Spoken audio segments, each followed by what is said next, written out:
I'm Teresa Williams-Leon. When Curtis invited me to be on this panel and be part of this dialogue, I was really, really excited, thrilled, and honored to be asked by him and to be amongst, my friends and colleagues here. But I thought to myself, gosh, of the parents on this panel, I'm the newest parent. I want to say the youngest, but not necessarily, but the newest parent. So, I have the least amount of experience, as a parent. So, I feel, I'm not worthy because I've gone to Curtis and to his wife Miki and Rika for parenting advice for many, many years. So, there's been a lot of literature in popular culture and academia on how to raise emotionally healthy children, measuring emotional intelligence, how to develop well-adjusted, confident children, and so on and so forth. And I've been religiously reading all of these things because I want my daughter to grow up healthy and strong and so on and so forth. She's 2 years old and 3 months. And so I've sort of come up with 7 ingredients, if you will, on how I would, I hope to nurture her multi-ethnic, international, multiracial self.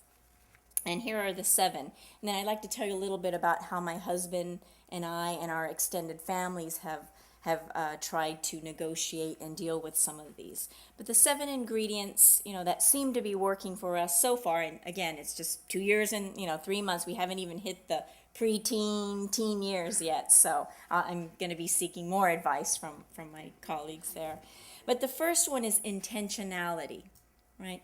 That is to say, how actively, consciously, deliberately we think about and approach parenting. I know that there are members on each side of my husband and my side of the families that sort of say, "Oh, you think too much. That you PhDs, you spend all this money and overanalyze. There's no handbook for these things. You just have to do it." Right? But my obsessive personality, it's all about being intentional, being an intentional parent, right? Deliberately parenting. The second ingredient is strategy. Right? How are you going, so you've thought about, your family mission and how are you going to go about raising your children and what to do. Well, what's the strategy? How are we going to carry this out? The third ingredient is putting our family in these positions of opportunity that will allow us to achieve, the kinds of parenting goals that we have. The fourth is consistency, right? How do we consistently nurture our daughter to be multi-ethnic, multicultural, and so on. The fifth ingredient is support, right? Family support, community support, support of our friends. And the sixth ingredient is sustainability. How can we sustain this? And the seventh is being flexible, right? So maybe this strategy didn't work. How do we change? I know right now it's sort of, I'm talking abstract, in an abstract way.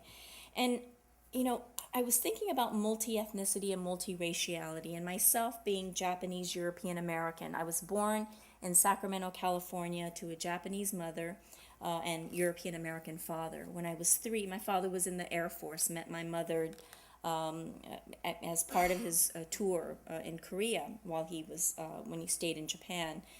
In the late 50s, they married in 1960.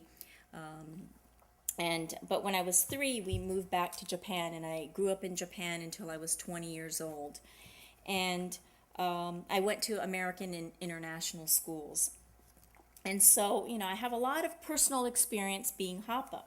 But when my husband and I, before we even had children, we decided we really want to raise our children to speak. My husband is Mexican American, European American, to speak Spanish and Japanese with native fluency, because we believe that language is really the prism through which culture, identity are lived, experienced, informed. But then I was a little bit nervous because I thought, well, our dominant language is English, even though my husband and I both really spoke our mother tongues. He spoke Spanish, I spoke Japanese until we hit like kindergarten, right? So English is technically our second language, although it's our dominant language because we've been socialized and educated in English. And we're going to be speaking in English to each other. How are we going to do this? Right? So we had the intention, the deliberate sort of, obsession to raise our daughter in a bilingual, trilingual home. But what about the strategy? How are we going to do this? So I read everything, I went, bless the internet. I'm just so thrilled living in the 21st century. There's so much information out there.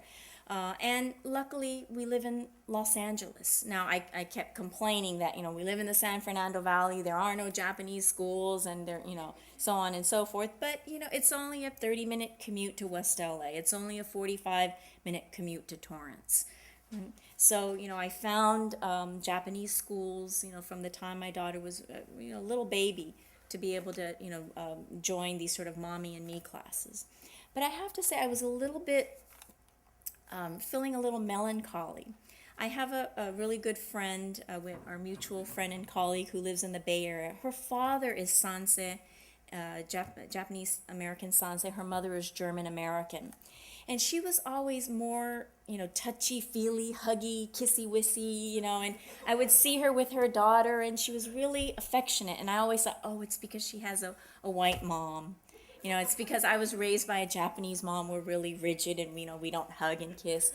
And I thought, oh, that's something I'm going to lament. If I raise my daughter speaking only in Japanese, because, again, somewhat incorrectly, I had sort of these assumptions that Japanese language is one that we can't convey love and affection in any open or public kind of way. So I was feeling a little bit sad about that. But then I started interacting a lot with Japanese mothers, and I see how loving and affectionate, not necessarily in the same way that European American parents are. And then I started reliving my childhood with my grandparents growing up in Japan. And I thought, my gosh, we slept together, we took baths together. I couldn't wait to, be in the, the ofuro with my grandma. There was a lot of skinship and touching and holding. And all the things that are now like chic parenting styles. There's now this thing called attachment parenting where, you should sleep with your kids as long as they want to, breastfeed as long as, and so on and so forth. Co-sleeping, I think, is the term. And I'm thinking, that's chic now, and that's what we were doing growing up with our grandparents. And so I started to kind of rethink my own childhood. My mother married my father in 1960. She married an American, and so she was probably trying really hard, even as she was raising us in Japan, in American and international communities, to really assimilate, right, to become an American.